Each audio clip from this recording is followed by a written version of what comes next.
Hey everyone, it's Aesah, and welcome to my guide to Vertical Enforcer. This is one of the easiest lines to play in the game, but it hasn't quite been that high tier just barely until this patch where a lot of the units got buffed. Steb got buffed, who's frequently open with Trundle, who was also buffed. Camille was buffed a little bit. Loris was buffed, and I think there's one other user. Oh yeah, Twisted Fate as well. So out of the 1 to 3 cost Enforcer units, all of them were buffed except for Maddie. So this line is quite a bit stronger. So let's go ahead and get into it. Enforcer is a lot better with +1, just because there's some pretty weak units you can drop, like Camille, for example. If you're not playing Ambusher, she tends to fall off late game. It also allows you to get to 8 Enforcer once you find Caitlyn, which, since there's only 7 units, you can't get that otherwise. So if you get Enforcer +1, really strong this line. But if you don't have it, it's still a powerful line.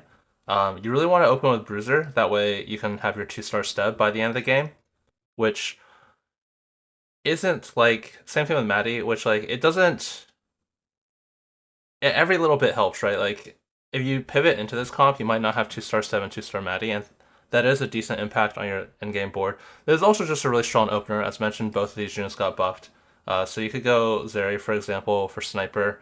It doesn't have to be exactly this. If you get Scrappin, that's not going to be bad either. If you don't have Maddie, maybe you have Camille, that gives you Ambusher with this opener. But basically, you'll usually want to open Bruisers. It doesn't have to be exactly this. Another opener you could play in it. Again, all the Enforcer units except for Twisted Fate do mostly AD damage, so you'll want to itemize towards AD. You'll eventually want to itemize Vi as your main carry, but you could go something like this, for example, Draven, Darius, and then just like a Watcher opener, right? Draven would hold your backline items. You can put Vi items on Darius. If you have a Darius 2, something, these kind of bruiser items are going to be really good. So you could open this and pivot into Enforcer, but normally you'll play this from the opener. And then Vi is your main carry on level 8, but you don't have to itemize for Vi immediately. You could itemize for Maddie first, just to kind of carry your stage 2 and stage 3, and then itemize for melee. If you are carrying Camille early or you have a Chrono 2, you can definitely go melee items. So you could go either way, basically. You could go, more traditional backline items. Um, Something like Infinity Edge. Infinity Edge is good on Vi as well. We'll talk about that in a little bit. But you could go like more traditional backline items, red buff, whatever, and then work on your Vi items, because eventually you're going to want to play around Caitlyn. Caitlyn is not quite the spike that hitting like Jinxes and 7 Rebel, but hitting Caitlyn is very, very, very big spike in this comp as well. So try to put yourself in a position where you're able to do that. Basically, it just means going level 8 with enough gold left over and enough health, which this comp is pretty good at because it has a strong early mid game and stage 4 if you hit Vi 2. Throughout the game, once you get 4 Enforcer online, it's a pretty big spike. Pretty easy to get. There's 5 Enforcer units between 1 cost to 3 costs. You're not always going to have this, but it's pretty common they can get this in stage 3. Sentinel for Loris is going to be good. You can just drop any of these Enforcer units. If you're carrying TF primary, you can go Quick Striker. I mentioned Shoujo and Maddie earlier. You can move that to TF as well if you get Quick Striker. Sniper is good if you have Maddie too. Yeah, you could just play like a sniper here. So a board might look something like this, for example. Or yeah. Once you get to stage 4, you're gonna want to look for Vi. Vi is very, very good in this comp. Let's get Twisted Fate. So our level 8 board, basically, if we play 6 Enforcers, we're gonna have 2 open slots. So our board will usually look like this. If we have Caitlyn, we'll just replace Camille. If we have +1, then we'll play both if possible. If not, then we can replace. You're normally not gonna have Caitlyn, right? Because if you have +1, you'll just play 8 Enforcers. But you would just have this, and then you have 3 open slots. So some good open slots are Elise, who gives Bruiser to your entire team, and is just a really, really strong unit.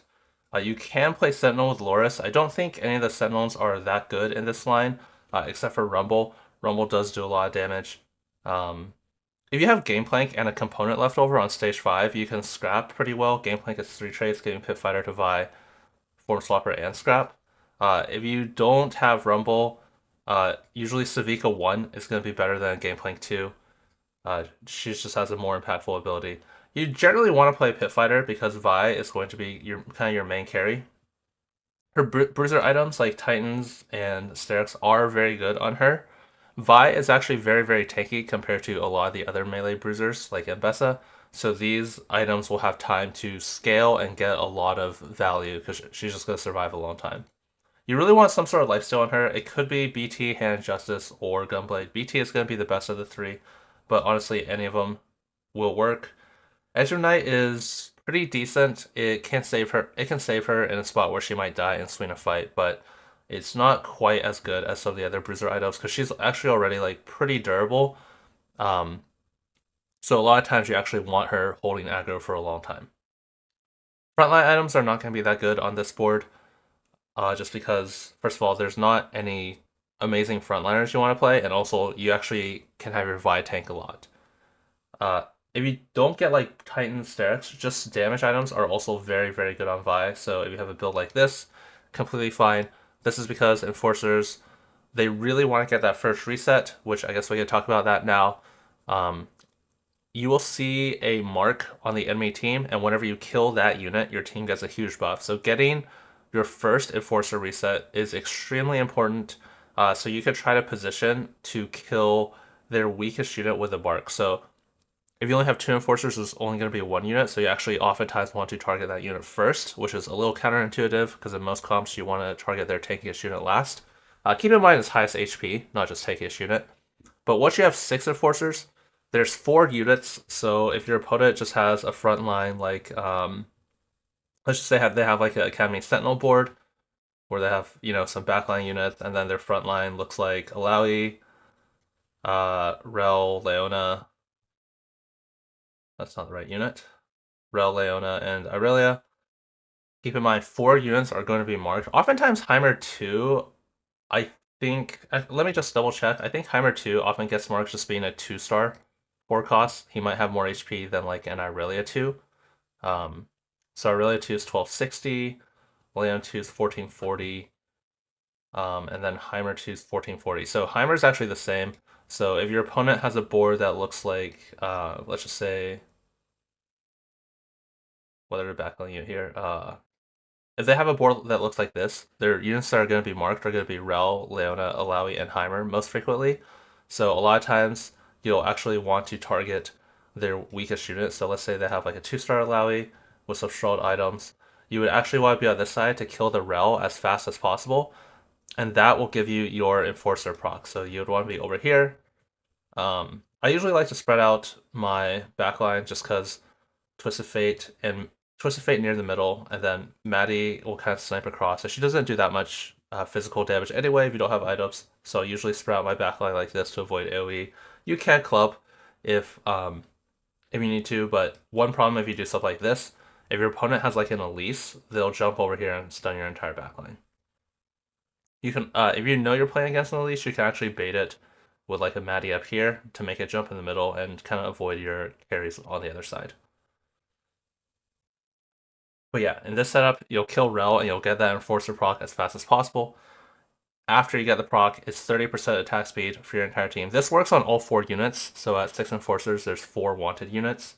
But you really just want to get that first one. Once you get that first one, that'll kind of give a huge buff to your team and let you get the rest of them. If you do have AP items, you can itemize Twisted Fate and play Aesah. Aesah's going to be pretty good with this board. Enforcer gives you HP, and Aesah will give you armor and MR to kind of synergize with that. She could also hold the emblem very well, just because she's kind of a carry unit herself. So if you have TF items, you can definitely fit this unit in as well. That's gonna wrap it up for this video on Vertical Enforcer. If you have any questions, let me know in the comments in the Discord. Thanks for watching.